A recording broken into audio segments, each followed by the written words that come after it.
What is cracking, guys? Omar Isov here, back with the second installment of a new series, the Powerlifter Body Transformation, where I take my boy, Silent Mike, through a body recomposition. I'm handling his diet, his nutrition, as well as his cardiovascular work. Over the next 4 months, essentially, I'm trying to make him lose as much fat as possible and then build as much muscle as possible so he can enter his weight class, the leanest and most muscular he has ever been. So first, let's check in with Silent Mike. What's going on? This is Silent Mike from supertraining.tv here to check in number 2 for my boy Omar, kind of with our transformation reverse dieting action going on. It's been about 4 weeks or so since we've last checked in, maybe 3 weeks. Basically, we've just been ramping up my calories. I've been tracking pretty dang accurately. We took a little trip, me and Mark Smelly Bell, down to Barbell Brigade, the homies Bart Quan. So I didn't have a scale. I did the best I could. I came back weighing just 0.5 pounds heavier. Still hammering cardio, high intensity sprints 3 times a week after my training sessions.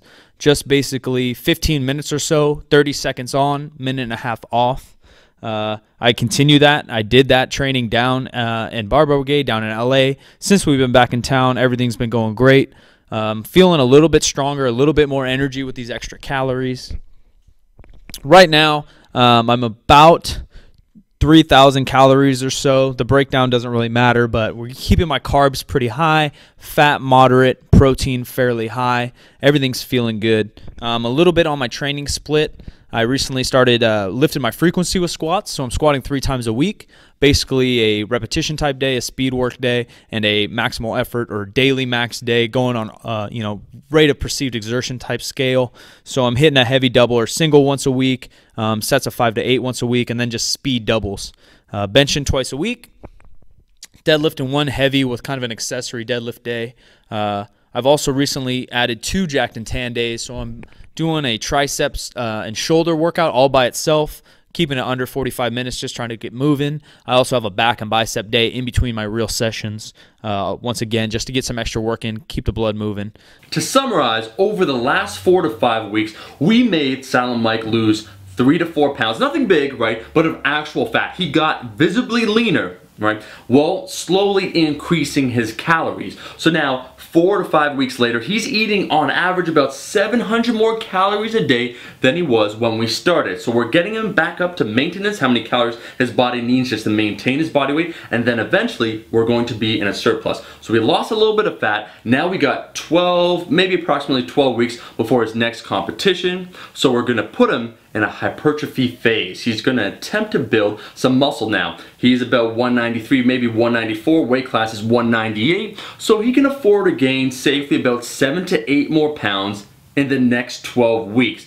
Mainly of muscle, also a little bit water weight, and what's going to happen after that, he'll only have maybe 1 or 2 pounds to shred before he enters the competition. By losing a couple pounds of fat and then focusing on building muscle, Mike's going to enter this competition the biggest and leanest he's ever been. And that's important. We know that muscle's important for strength. For almost all athletes, I would recommend some sort of cardiovascular work. Not only for the health benefits, for maybe the sport-specific performance that they're doing, but also because appetite is an important factor. Here's what I mean. Let's say your maintenance calories is 3,000, right? That means you need to eat 3,000 calories in order to lose weight. Now, if we do an additional 2 to maybe 300 calories per week of, cardiovascular work, that means we could eat a little bit more food.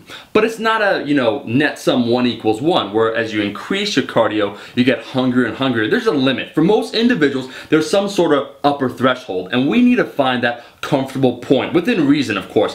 So let's say that if someone eats, 2,900 calories of maintenance, they're, still pretty hungry, but we bump it up, bump the cardio up a little bit, and they're eating about 3,300 calories a day, but they find that they're actually, completely full, they're not hungry anymore, then that's the amount of calories we want to hold them at. We want to make sure that they don't overeat at any point in time. We want to make sure they follow their plan, that flexible dieting plan. So it makes a lot of sense sometimes to increase your calories while increasing your cardiovascular work just a little bit, right, while in a surplus. It allows you to eat more food so you feel more comfortable with the amount of food you're eating. It feels like you're eating so much more. So far, everything is going according to plan. I would say that, you know, because this is a natural body transformation, it's going to take time. So don't be like, oh man, that 3-week photo didn't look like a huge difference. Yeah, that's because, once again, it's a natural transformation. These things take time. Finally, if you guys want a free template of what Silent Mike is currently doing when it comes to his training,